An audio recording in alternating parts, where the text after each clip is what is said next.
Welcome to the Artist Academy podcast. I'm your host, Andrea Earhart, and I am so excited that you're here to catch the weekly replay of my laid-back yet very inspiring conversations with other full-time professional artists. The purpose of this series is to show aspiring artists that it is completely possible to have a great career in the arts. And if you ever want to tune in and have your questions answered in real time by myself or featured guests, then just check out the schedule over at facebook.com/groups/Artist Academy every Tuesday to catch us on live. I'll see you there.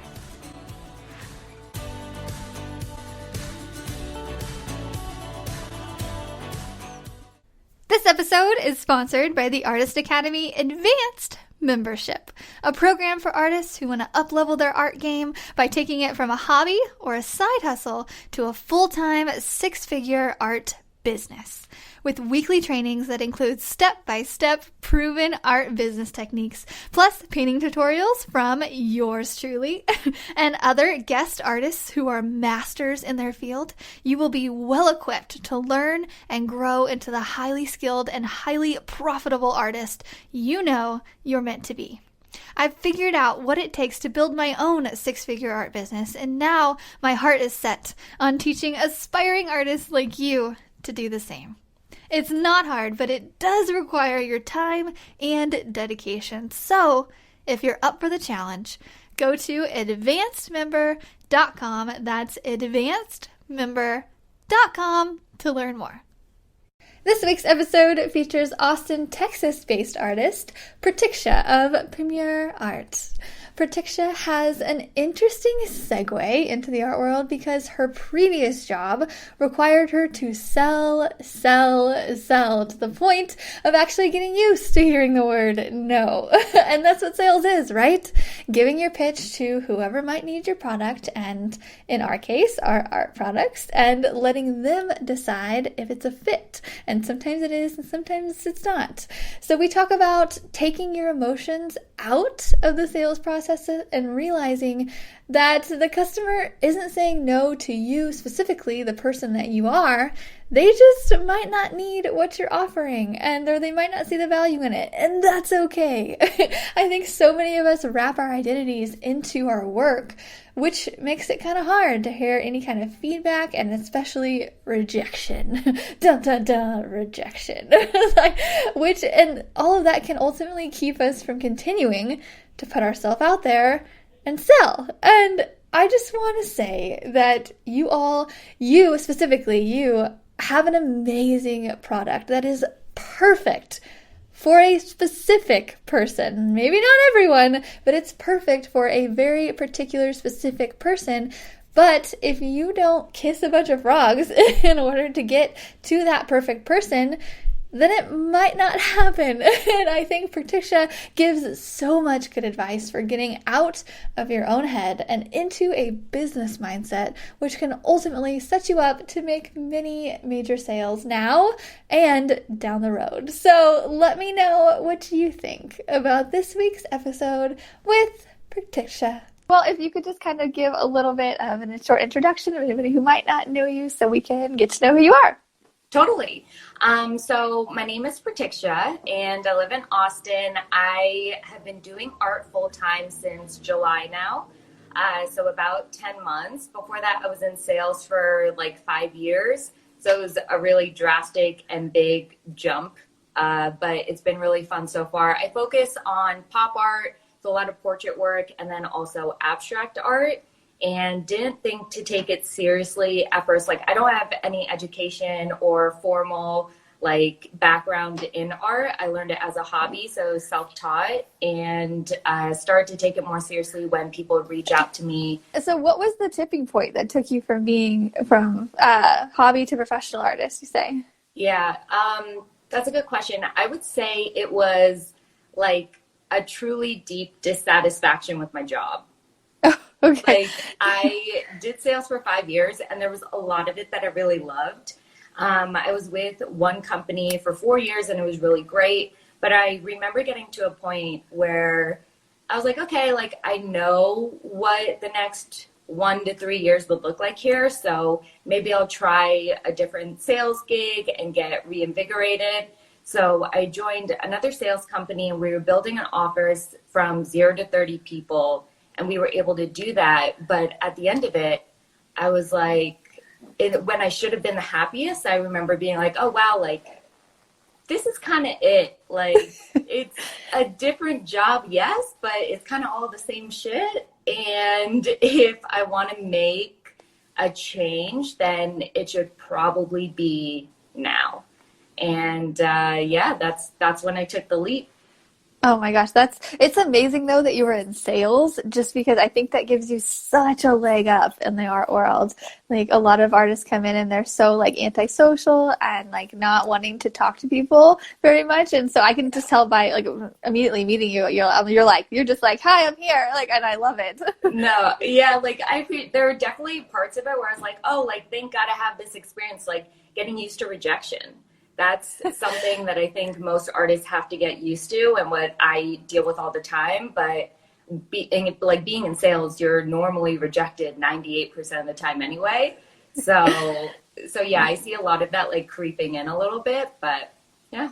Could you talk just a little bit more about that? How like maybe you've got rejected in the past and how like you've basically gotten like a hard skin or a tough skin about it, and maybe how you've gotten rejected in the art world and it just doesn't bother you as much, or how you deal with it? Yeah, for sure. I mean, so when I was in sales, I started off as a rep, and it was phone sales. So you're calling a bunch of people, like you're making 100 dials a day, and you're trying to get them to talk to you, and you're trying to get them to give you a credit card.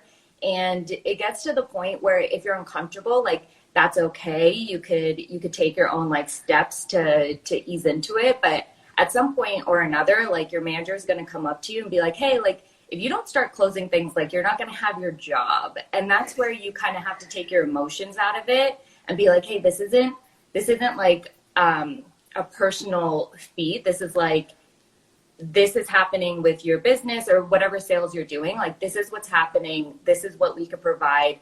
Why don't you at least hear what I have to say? You could decide whether or not something you want to do.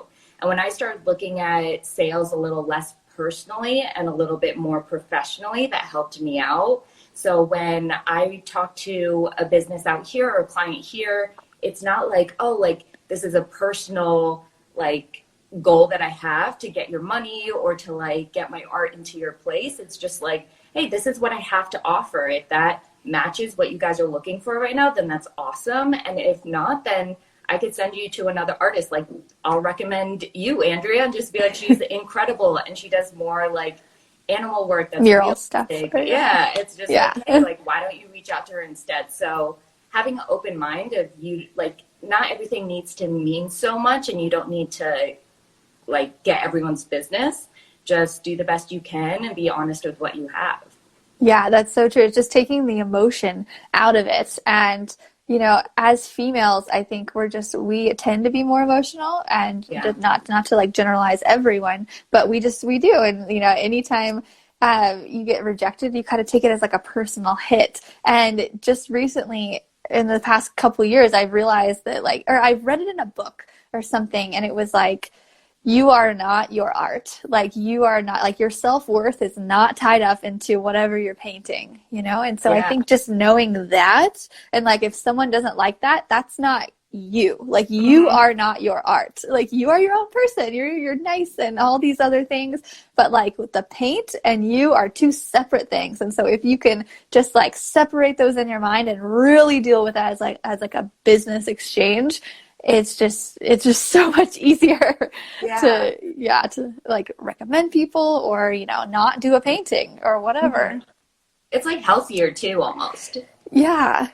Yeah. Like it would be a lot of stress to just like think of everything as a personal attack or like rejection. Just be like, oh, like I got denied, therefore my art isn't good enough. Like that would just be a lot to take in all the time. So positive self-talk is definitely something that I think everyone should practice. Yeah, for sure. And like anytime anybody like gets rejected and they kind of feel bad about it, they'll come to me and be like, oh, I didn't get this job or whatever, blah, blah, blah. And I'm like, that customer is not meant for you. Yeah. Like, you're going to have a customer, like, you don't want to be vanilla. Like, vanilla is okay, but like, everybody likes vanilla, but you want to be like chocolate swirl with raspberry, like, Yeah, and hell because somebody, yeah. exactly, yeah, because somebody is, that's going to be like their jam that they order every single time and they don't touch vanilla. Like, you need to like Totally. appeal to those people. But you, I mean, if somebody likes strawberry only, like, you're not going to appeal to them, kind of a thing. Yeah. I'm just kind of like relating it Next, like like that. you'll be okay. Yeah. Yeah,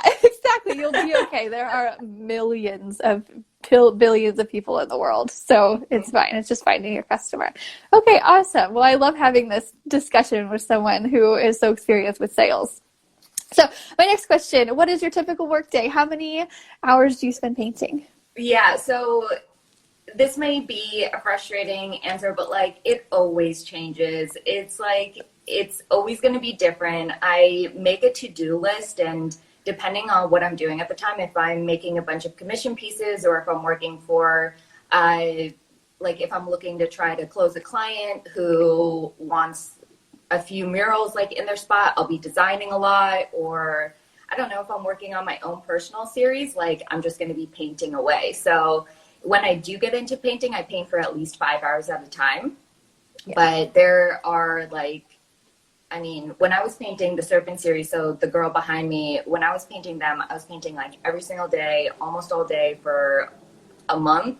And then there are also weeks where I'm painting maybe a few hours here and there. And it's like something that, I don't know, it's always changing. Yeah, for sure. Yeah, I think it's so interesting. You? Oh, yeah.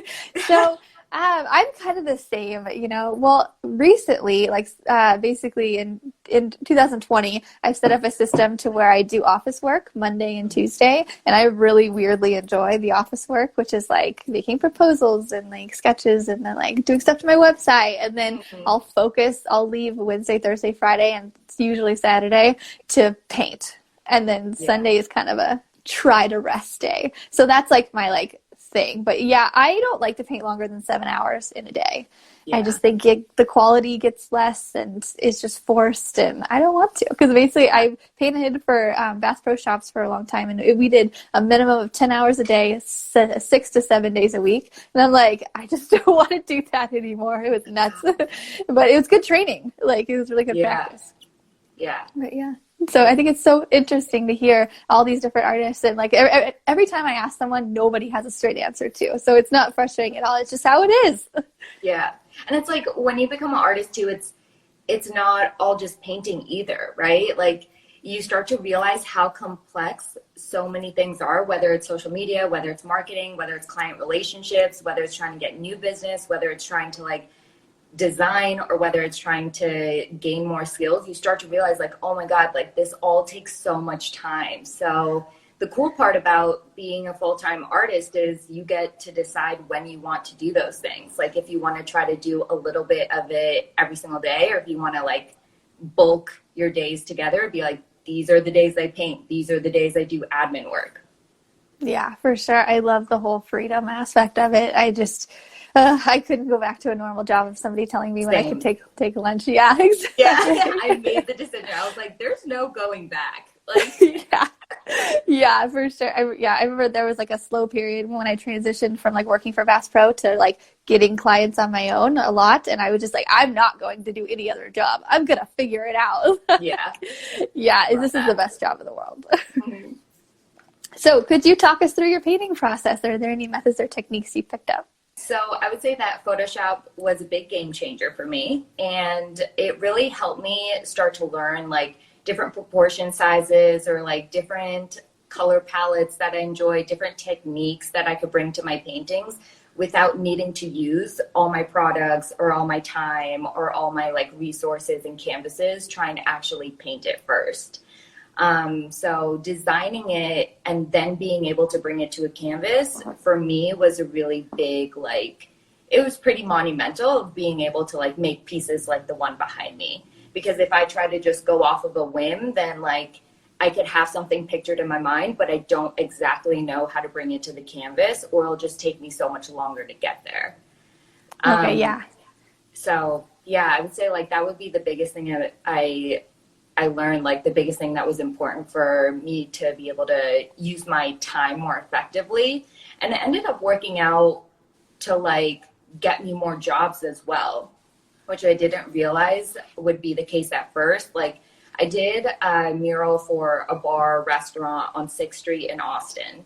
And then they reached out to me a few weeks later and they were like, hey, like, you know, we have a few more projects, like wondering if you'd be able to help us out with them. And all of them were graphic design. Awesome. Yeah. And I'm sure it just, Is that better? Yeah. Sorry. Yeah. It was like kind of messed up, but we'll just kind of keep going with it. Just internet. So yeah, I bet like the first thing I was thinking too is like when I use my iPad and I can literally just like tap twice and it's like undo, you know? And so like there's so much time that just gets saved, whether it's if you're painting it and you want to undo it, you're like, oh, I got to paint over it, wait for it to dry, like try it again, do a layer. And yeah, but with Photoshop or any kind of computer program, it's like it's almost just stupid spoiled of just like what we can do. And so I never really thought about that. That would have come in handy in my recent one. I painted a whale in the clouds and I just could not figure it out. I was just kind of like going back and forth with the colors and because using like a bunch of different reference photos because there's no like reference photo of whales and clouds really. And so I'm like, man, I would have saved a lot of time doing that on a Photoshop first. So that's a really good tip. And I am like a big believer that there is no substitution for being able to see artwork like in the flesh, right? Like a painting is just a painting. Like no digital design or artwork is going to compare. But at the same time, like when you're learning something out, and especially if you want to take the jump and doing this full time, you can make digital designs and sell them on Etsy and get an income, right? Like while you start to figure out or like get a clientele base of people who actually want your paintings. Yeah, very true. What is the one thing you don't like to paint without? So a binge-worthy show. Okay, like a Netflix show? Yeah, so I can't tell you how many times I've watched Friends. I can't tell you how many times I've watched Sex and the City. My boyfriend jokes all the time, like, I wish I knew anything as much as you know Sex and the City trivia. Like, I love Sex and the City. I made the mistake of starting to get into Vanderpump Rules. Have you ever seen it? No, but I know what it is. Yeah. Oh my God. I was like, you know what? This is reality TV. I'll be able to paint to this. I spent a week trying to paint and watching Vanderpump, and I like couldn't do it. I could tell you everything that happened in the show, and my paintings went nowhere. So it has to be a show that like you don't have to actually watch. So I just love a binge-worthy show in the background, like a feel-good show. And material-wise, I actually use a lot of Q-tips. Oh, what? Yeah, they're like my go-to for fixing mistakes. Like little lines that I don't like places. I love you. I always have Q-tips on me. Like I always just take it, I'll wet it real quick, and I'll just wipe it away. And that's just my thing. Oh man, I never actually thought about doing that. That'd be way better than a brush, you know, because you could just and you could throw it away. So yeah, exactly.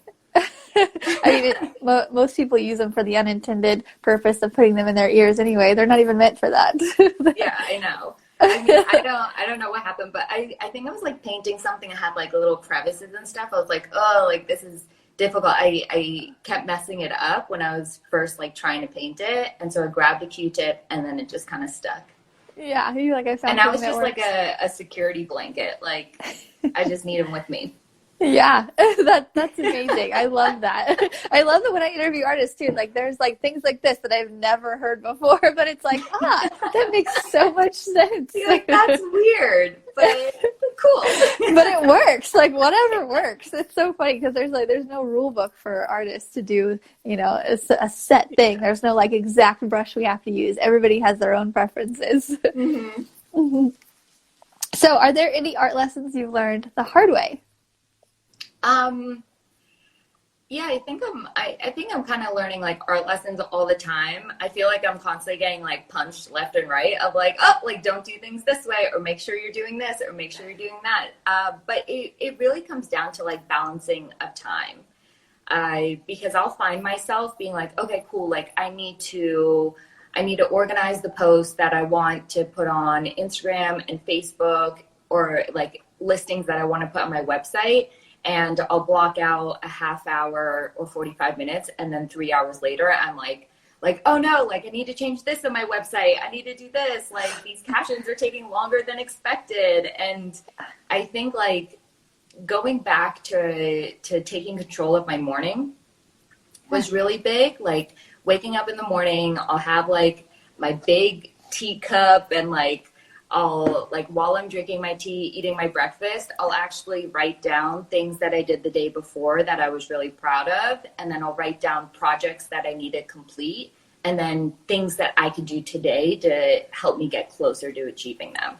And that's really helped, because even if I can't get to everything on my list, which I never get through everything on my list, I will knock down like the main priorities on that first.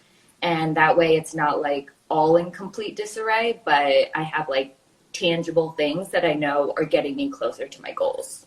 Yes, I love that. And because I was just on a call with a student, and she mentioned, she's like, there are just so many things to do that, like, I mean, Facebook, website, pay this, do that. And like, and she's like, I just need some organization. And so I'm like, okay, we'll work on that. And that's perfect. That's a perfect example of how, you know, you can spend hours on a website. Like I have students too, they're like, well, I kind of have my website up, but like, I'm not happy with my bio and this and that. I'm like, just get it up. Yeah. It doesn't have to be up. It doesn't have to be perfect. Yeah, for sure. I would recommend Squarespace too. Oh, really? Okay, good. Yeah. It's like everybody asks, and okay, that's a good, because I use Shopify and like another program, and I'm like, they're okay. And so I've always been, oh, what do you like about Squarespace? This is coming at actual perfect time, actually, from this other stuff that we're doing. And like, this is not a plug either, but like, they just keep everything so easy. Their whole like shtick is just keeping things really simplified. I tried doing WordPress, and it was so intense, and things kept breaking, and I kept having to communicate with them. It would take days to resolve, and it was just a complete mess. And at one point, like I asked them for a refund. I was like, I don't even have a website up. It's been like 2 months. Like this isn't getting fixed. Like, can I please just get a refund and try something else? And they were like, yeah, like, I'm sorry, like here. And I saw a bunch of people on YouTube like recommending Squarespace. So I tried it, and I had my website up like within that day. Oh, wow. Okay. Yeah. Squarespace. There it is. This is coming in at perfect time. You have no idea. I'm about ready to do like a website thing for all introductory students on what they should use. And I did a bunch of research on them, and Squarespace was at the top. So this is it. It's just like, it's super easy. They have awesome templates, and like, yeah, you'll be able to set it up.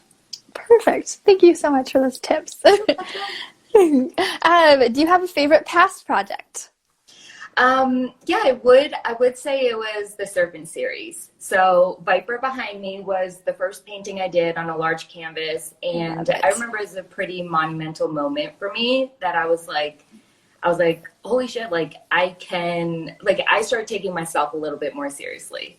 I was posting art, and I was kind of like, oh, like, well, we'll see like how this goes. I'm just trying to learn all these things at once. There's so many people who are so much better than me. Like, I don't know how I'll compare, but when I started the Serpent series, it was something I did for myself, and it didn't really matter like if I sold them or what happened to them or like what people thought. It was like, I started painting it, and I was like, I connect with this a lot. Like, I really love this, and it inspired me to do like more and more and more. And I would say like that was my favorite and most important past project. Oh, I love that. And I love your style of portraits too. That would be the style that I would do, the one right behind you. It's just like colorful and black and white too. Like it's just, I love it. Yeah. How many did you do in this series? So the series was 9. Oh, wow. And like 9, like decent sized canvas. How long did it take you to do them? Yeah, so all the girls in the Serpent series are all 3x4 feet, and it depended. I mean, all of them would take like at least 3 to 4 days to complete. Some of them have taken like much longer, like weeks to complete. It just depended on detail. And also, like, while I was painting them, I was also trying to do other things, like still learning design, still trying to like sell pieces, and still trying to like make commission pieces. But yeah, that was what was your inspiration for that?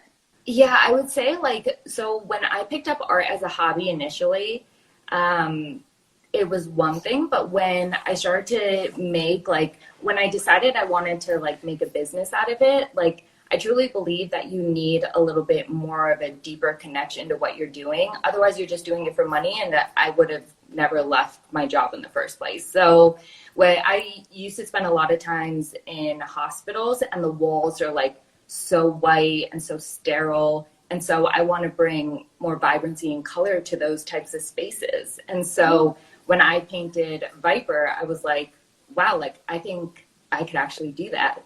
So that was the connection that I think I have with it. I love it. And you had a goal, and you had, just the inspiration behind it, and it turned out beautiful. That's so fun. Okay.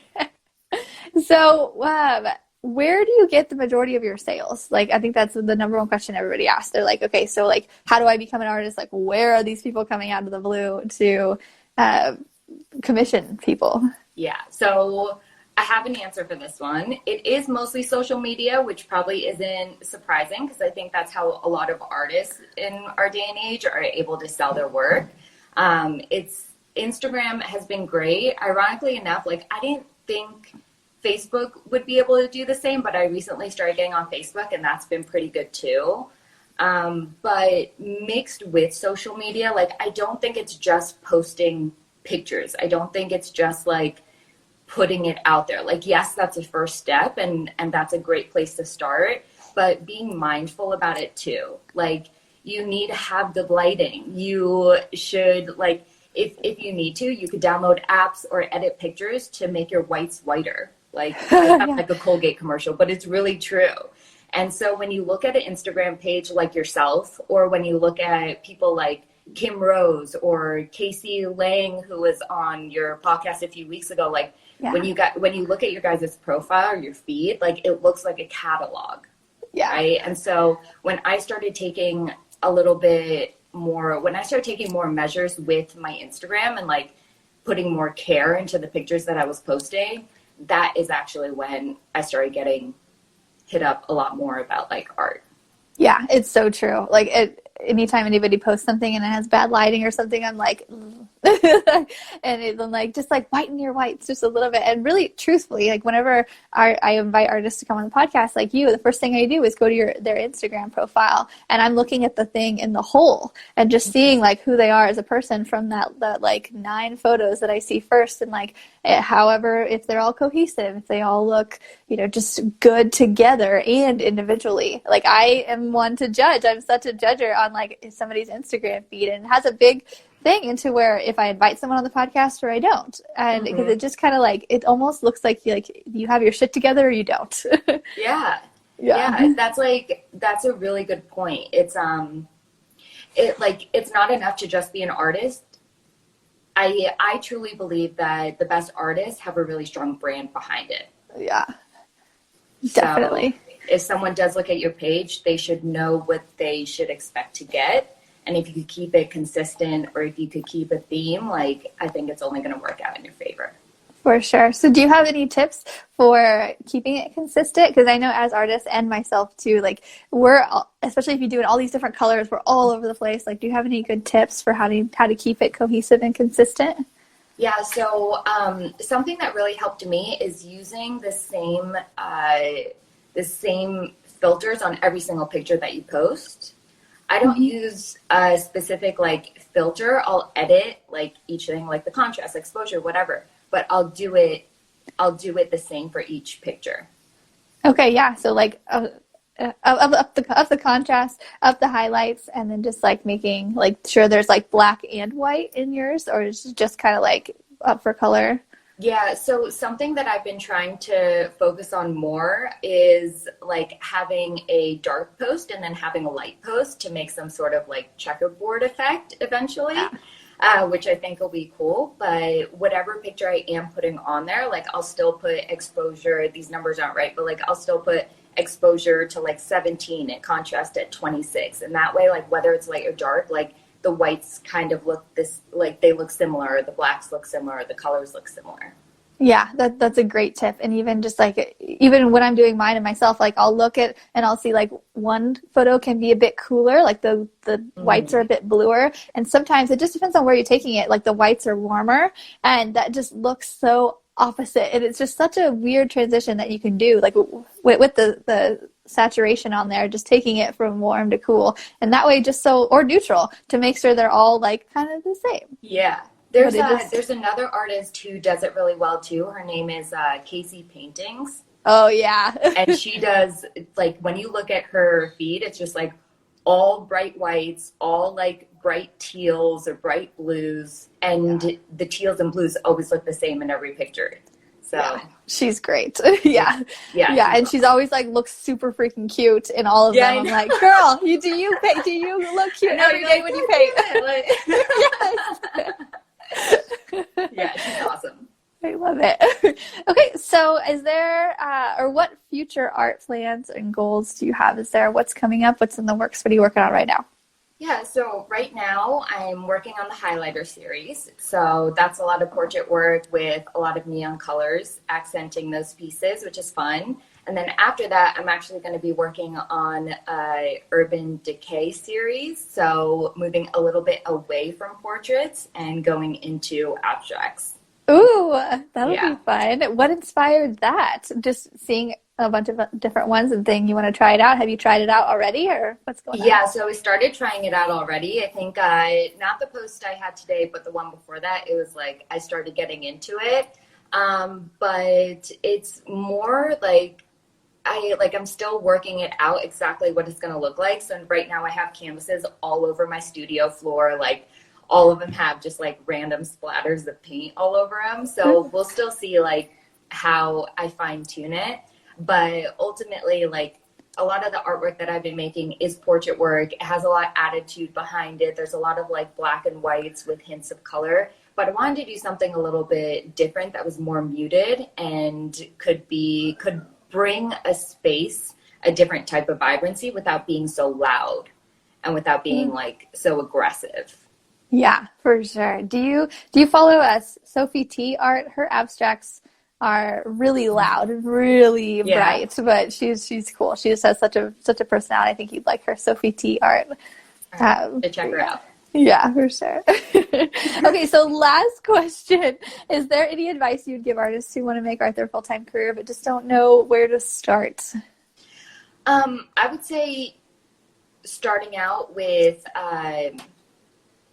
like if you want to do it full-time and you're just like nervous or you don't know how to get started, start making small goals that you think that you could achieve. Whether that's like, let me start posting to my Instagram 3 times a week. Let me make an Instagram that's just specific to my art. Let me try to reach out to 5 other artists to get advice. Like coming up with smaller goals of things that you think you need to gain the confidence to be able to do it full time. And just start making moves on that, because each time you do it and you start to realize that like when you set a goal, you can hit it, then you'll gain hopefully confidence enough to be like, all right, like maybe I should just like take the jump and do it on my own. Yeah, for sure. Yeah, it's definitely a building block effect almost. And I love how you mentioned too, like reach out to artists who you could get advice from, because that is just gold. Like just talking to someone, but like we are right now, and just getting advice from you and everybody who has been there, done that. Whether it's use Q-tips or like just whatever, it's just that is so gold. Which is why I started this podcast, really. Yeah. But yeah, I think you're a great example of all of this, and you've started in less than a year, and you're doing awesome, and you have so much like insight to give already in your art career, and you're still in the beginning. And so maybe we should do a follow up here in like 2 years to see where you're at, and like another interview. I would love to do one of these where someone actually interviews you. Oh. Okay. Yeah, Okay. Yeah. Like people probably have so many questions. Like we should definitely set that up. Okay, yeah, I'm definitely open. We actually just did one last week where one of the past podcast guests interviewed me about TikTok specifically, not really like broad thing, but like a very specific thing. And I was like, let me tell you all the things. Yeah. I've been waiting.